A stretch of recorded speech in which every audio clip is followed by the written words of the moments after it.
One of my favorite aspects of the Aliens extended universe has got to be its huge selection of Xenomorph variants.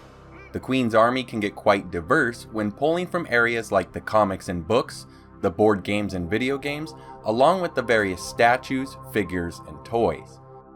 This would be a huge reason of why I enjoy the expanded universe so much, because even in some of the stories that I didn't like, the aliens that it added were often still quite interesting. Even though many fans were lit down by the Gearbox release of Aliens Colonial Marines, I do quite enjoy its new additions to the Xenomorph family.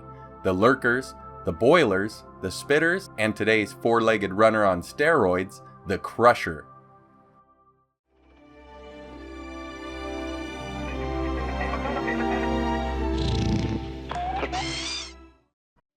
Most of you probably already know about the Crusher's appearance in both Aliens Colonial Marines and its DLC, Stasis Interrupted. Yet it wouldn't be their only showing, as the Crushers would turn up in both the AVP board game and again in Alien the role-playing game. As for the ACM video game, many of the aliens encountered on LV-426 would be new strains to the Marines. It was theorized that the fallout from the nuclear blast set off by Ellen Ripley had caused these mutations, resulting in the new Xeno variants. The possible mutation would lead some to believe that the Crusher alien was likely a queen chestburster that after exposure, molted into the Crusher. It would stand on all fours just like the runners, yet it would also have the dorsal spines that the runners would lack. It would be taller than a Marine at the top of its crest and spines, and be almost half as long as an APC without its tail. They are bulky tank-like xenos with huge shoulder tubes and that massive Queen-inspired head crest. Its exoskeleton would be dark black and in concept art would have a brown and gold tint to it. We don't know for sure if they have the attack tongue or inner jaw. It may have one and it just doesn't need to use it when that head crest would be its ultimate weapon and its main form of defense. Killing one of these armored xenos would take hundreds of rounds from both smart guns and pulse rifles.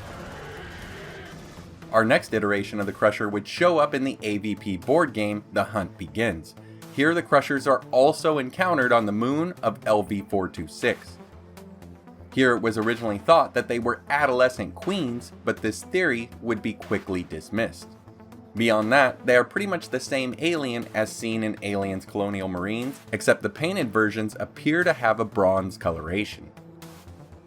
The latest appearance would be in Alien the role-playing game, where they would be given an updated method of creation.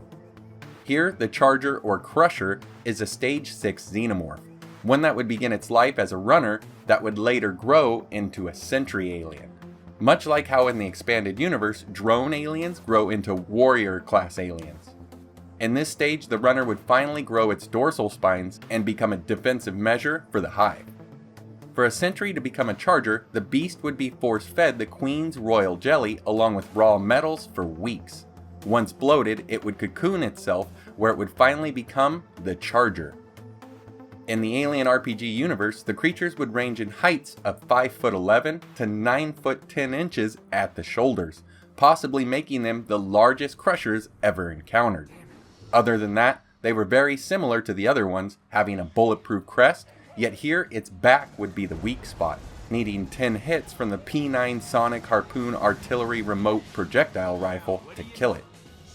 When looking for a comparison with the Charger or Crusher Xenos, we only need to look at the Praetorians. A Praetorian is an evolved bipedal alien warrior, one that is changed by royal jelly to become an offensive and defensive powerhouse. This is awfully similar to the makeup and evolution of the Crushers, leading many, including myself, to see the Chargers as runner aliens who have evolved into their Praetorian form. I also can't forget to mention two similar aliens from the NECA and Kenner lines, the Bull and the Rhino alien, both of which would come from four-legged hosts, and all three would have tough weaponized skulls and aggressive attitudes.